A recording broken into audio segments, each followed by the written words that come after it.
ETF index mutual funds నేర్చుకుని stock మార్కెట్లో రాణించాలనుకుంటున్నారా? వెంటనే ఈ నెంబర్కి కాల్ చేయండి. నమస్తే, welcome back to Suman TV. Present మనతో పాటు ఉన్నారు corporate and soft skills trainer Madhuravani గారు. నమస్తే మ్యామ్. నమస్తే అండి. దుబాయ్ గురించి మాట్లాడుకుంటే ఇట్స్ బ్యూటిఫుల్ టూరిస్ట్ ప్లేస్, ఇంకా సెక్యూరిటీ, సేఫ్, కామ్గా ఉంటుంది అని అంటా ఉంటారు. కానీ ఇప్పుడు ఏదైతే వార్ వచ్చిందో ఈ వార్ వల్ల చాలా డిస్టర్బ్ అయిపోయింది దుబాయ్. కమింగ్ టు బిజినెస్ పరంగా కానీ ఇంకా అన్ని విధాలా చూసుకుంటే సెక్టార్స్ కానీ అన్నీ కూడా పడిపోతున్నాయి. కొత్తగా ఇప్పుడు జాబ్స్ కూడా పోతున్నాయంట. ఒకసారి డీటెయిల్గా వెళ్తే మనకి దుబాయ్ అనేది one of the safest country మొత్తం వరల్డ్లోనే. అంటే అక్కడ 0% క్రైమ్, అసలు క్రైమ్సే ఉండవు. చాలా సేఫ్, చాలా నీట్, అంటే చాలా అడ్వాన్స్డ్ కంట్రీ. అది మనకన్నా చాలా అడ్వాన్స్, చిన్న కంట్రీ కాకపోతే చాలా అడ్వాన్స్డ్ కంట్రీ.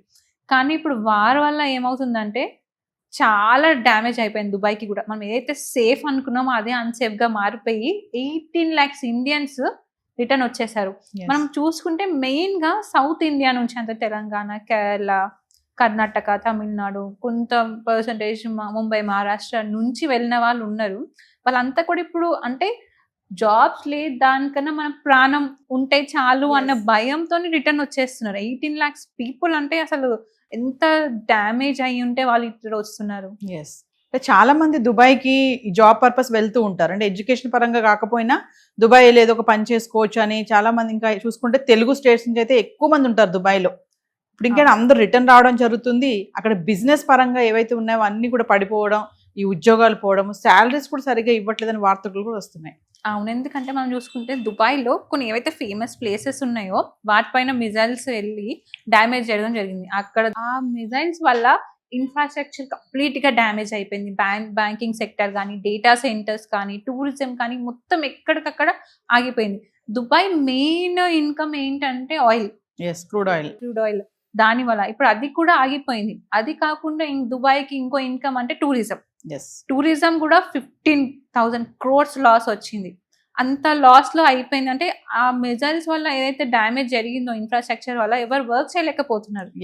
వర్క్ లేదు, శాలరీస్ అసలు ఎక్కడ వర్క్ ఏం జరగట్లేదు, మొత్తం కంప్లీట్గా ఆగిపోయింది. కాబట్టి అక్కడ వేరే ఆప్షన్ లేదు.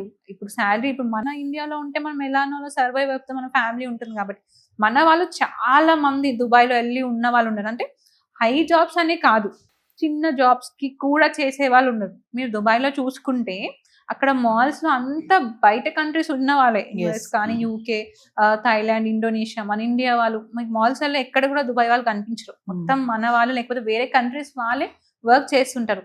ఇప్పుడు వెళ్ళిందే వర్క్ కాబట్టి అక్కడ వర్క్ లేనప్పుడు ఏంటి, అందుకని అందరు రిటర్న్ రావడం జరుగుతుంది. అంటే IT sector and banking sector కూడా చాలా పడిపోయింది. నెక్స్ట్ క్రూడ్ ఆయిల్ ప్రొడక్షన్ కూడా ఆగిపోయింది. దానివల్ల ఉద్యోగాలన్నీ కూడా పోతున్నాయని చెప్పేసి కూడా ఒక టాక్ అయితే నడుస్తుంది. ఇది ఎంతవరకు ఉంటుంది అంటే రిటర్న్ వచ్చిన వాళ్ళు మళ్ళీ వెళ్ళే ఛాన్సెస్ ఉంటాయా?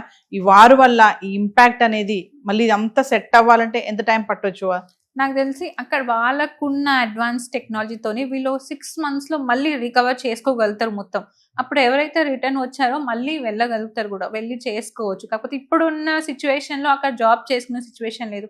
మొత్తం టెకీస్కి అయితే మొత్తం అక్కడ హాల్లో ఉంది. ఎందుకంటే ఇన్ఫ్రాస్ట్రక్చరే పాడైపోయింది, డేటా సెంటర్స్ అన్ని పాడైపోయినాయి. కాబట్టి అక్కడ ఏం వర్క్ జరగట్లేదు. అంటే ఇంతకుముందు అక్కడ దుబాయ్లో ఎక్కువ టూరిజం, ఎవ్రీ ఇయర్ కొన్ని crores ఆఫ్ టూరిస్టులు వెళ్తుంటారు. అక్కడ ఏదైతే మెయిన్ పామ్ జుబేరా అని ఒకటి ఉంది, అది కూడా డ్యామేజ్ అయిపోయింది.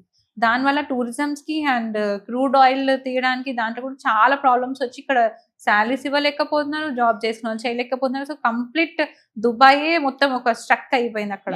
ఇప్పుడు ఎవరైతే రిటర్న్ వచ్చేస్తున్నారో మన ఇండియాలో ఇప్పుడు అప్కమింగ్ చాలా వరకు మనకి స్టార్టప్స్ కానీ ఇవన్నీ స్టార్ట్ అవుతున్నాయి చూస్తున్నాము. ఐటీ సెక్టర్ కూడా కొంచెం గ్రోత్ అవ్వడము మన ఇండియాలో చూసుకుంటే, మరి ఎవరైతే రిటర్న్ వస్తున్నారో వీళ్ళందరికీ ఇప్పుడు ఇక్కడ మంచి అవకాశాలు వస్తాయంటారా? అంటే ఇప్పుడు మన దగ్గర అయితే అవకాశాలు చాలా ఉన్నాయి, కానీ వీళ్ళు మన దగ్గర ఉండి చేసుకోవాలనుకుంటే అవకాశాలు చాలా ఉన్నాయి, వాళ్ళ జాబ్స్ కూడా చాలా ఉన్నాయి, ఈజీగా చేసుకోవచ్చు. సో ఫైనల్గా మాట్లాడుకుంటే అంటే దుబాయ్లో జాబ్ ఆపర్చునిటీస్ అనేవి తగ్గిపోయాయి ఈ వార్ ఎఫెక్ట్ వల్ల ముఖ్యంగా చూసుకుంటే.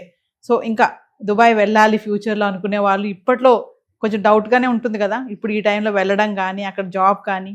ఈ వార్ అయిపోయినాక కూడా మనం అనుకున్నట్టు 6 months to 1 year అయితే పడుతుంది. ఎందుకంటే అదొక ట్రామా లాగా అయిపోయింది వాళ్ళకి. అంటే ఇక్కడ మన వాళ్ళు చాలా మంది చదువుకోవడానికి స్టూడెంట్స్ కూడా వెళ్ళినారు, వాళ్ళు కూడా రిటర్న్ రావడం జరిగింది. ఇప్పుడు పేరెంట్స్ కూడా పంపించాలంటే భయపడతారు, మళ్ళీ సడన్ గా ఏం వార్ వస్తుందో అనే ఒక భయం ఉంటుంది వాళ్ళు. సో ఖచ్చితంగా మేబీ 6 months అయితే టైం పడుతుంది వాళ్ళు మళ్ళీ ముందులాగా అవ్వడానికి. మీరు చూస్తే దుబాయ్లో చాలా అడ్వాన్స్ టెక్నాలజీ ఉంటుంది, ఎస్ మనకన్నా 2-3 times ఎక్కువ అడ్వాన్స్మెంట్ లో ఉన్నారు. ఎందుకంటే చిన్న కంట్రీ కాబట్టి వాళ్ళకి క్రూడ్ ఆయిల్ నుంచి వాళ్ళకి ఎక్కువ ఇన్కమ్, టూరిజం నుంచి చాలా ఇన్కమ్ వస్తుంది కాబట్టి ఆ ఇన్కమ్ మొత్తం వీళ్ళు అడ్వాన్స్ టెక్నాలజీలో ఇన్వెస్ట్ చేసి వాళ్ళ కంట్రీని నెక్స్ట్ లెవెల్ తీసుకెళ్ళినారు వాళ్ళు. ఎస్ సో ఈ 6 months 1 year టైం తీసుకొని ఏదైతే డ్యామేజ్ ఇంతవరకు జరిగిందో, మనం డ్యామేజ్ చూసుకుంటే కొన్ని క్రోర్స్లలో డ్యామేజ్ జరిగింది, అది రికవర్ అవ్వడానికి మినిమం 6 months to 1 year అయితే టైం పడుతుంది. బట్ ఆఫ్టర్ దట్ మళ్ళీ ముందులానే వర్క్ చేస్తుంది. Yes so America Israel Iran war వల్ల ఎన్నో సెక్టర్స్ దెబ్బతిన్నాయి, ఎంతో నష్టం వచ్చింది.